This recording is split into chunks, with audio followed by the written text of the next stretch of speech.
As an educator, I wish ICE didn't exist opinion. Have you seen the meme about expecting teachers to take a bullet for their students, yet stand back when those same kids are targeted by ICE? That one hit home for me, especially as I thought about the young people who sit in front of me on a daily basis or just walk by me in the halls. We've spent years thinking about the bullet, but this menace feels both more urgent and more real. The meme isn't funny, but it is true. Schools in my community are already impacted by this. An elementary school near an international grocery store had students swept up when the store was raided. A local community college, which is a popular post-secondary educational option for many immigrant students, reported about 20 ICE vans parked near campus.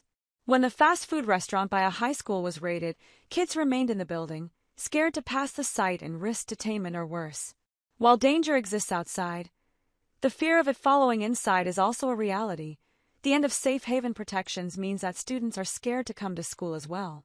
Districts from Paterson, New Jersey to Cincinnati, Ohio to Chicago, Illinois report that attendance is affected by students' and parents' fears of raids at school, or alternatively, fear of returning home to discover that family members were taken. The possibility is all too real. I teach at a school with a large immigrant population. So far, I've mostly overheard bits and pieces of conversation, kids talking about what they've heard from someone who knows someone. But there was a heartbreaking conversation with a boy who said that he worried about his safety, his family's safety, actually, whether anywhere was safe. The colleagues I've spoken to, who teach across the country, are resolute in their commitment to keep their kids safe. Teachers care deeply about students' well-being. We buy snacks and hygiene products. We stay after and work late without overtime. We try to build networks to catch those who are struggling. But we also wrestle with the idea of risking our own safety for the care of our students. We discuss exit strategies, best practices for lockdown, and how to disarm a shooter while minimizing risk. It's an unfair ask, but there it is.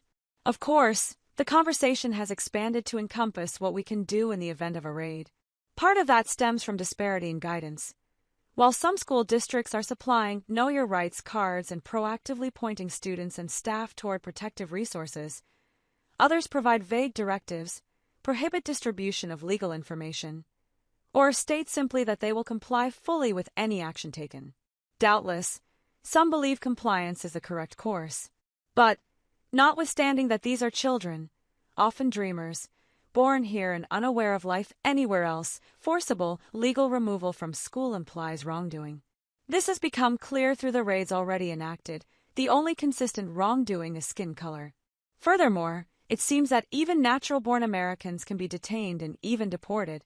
We, as teachers, serve in the place of parents while children are in our care.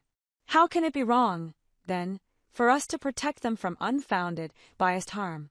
I wish that the specter of ICE didn't exist, a waking nightmare for both students and educators alike. Barring that, I wish that schools could at least provide a safe haven where everyone is supported and welcome. Since I don't get either of those wishes, however, my colleagues and I, the ones who believe our mandate is to both educate and protect, must find how we can continue to provide those two most essential, yet imperiled functions.